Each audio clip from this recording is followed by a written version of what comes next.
I remember that from the moment I saw it in the store window, I was immediately captivated by it and spared no expense because somehow I sensed what that dress was going to mean for me and for my own personal development.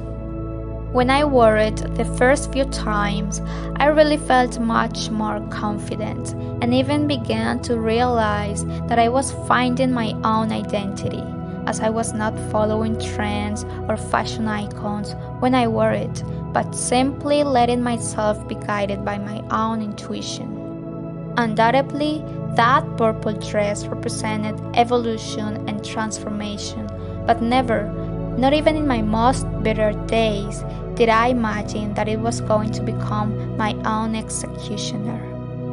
Let's go back to the day of the tragedy, the day my dreamy dress turned into a nightmare. I was coming home from college on public transportation. I was wearing the dress. When I got on the bus with my friend Gabriela, we encountered what was obvious to expect at that hour. The bus was crowded and there was only one seat available at the back of the bus, so we agreed it would be better to stand.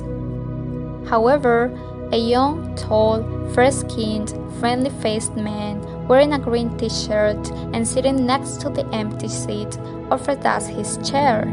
Anyone in my place would have accepted without hesitation, because how bad can the intentions of a white man who is stereotypically harmless and well-principled be, right?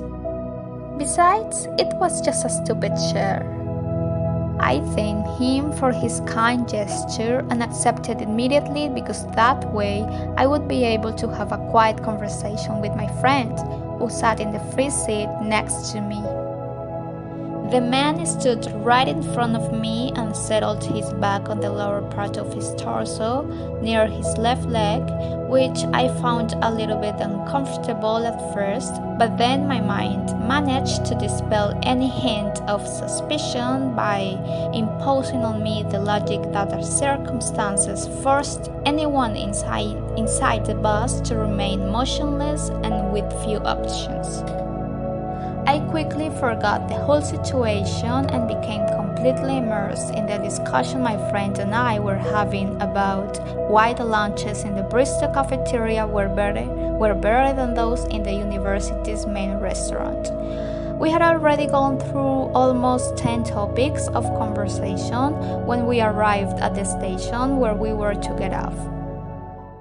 Created using Powtoon.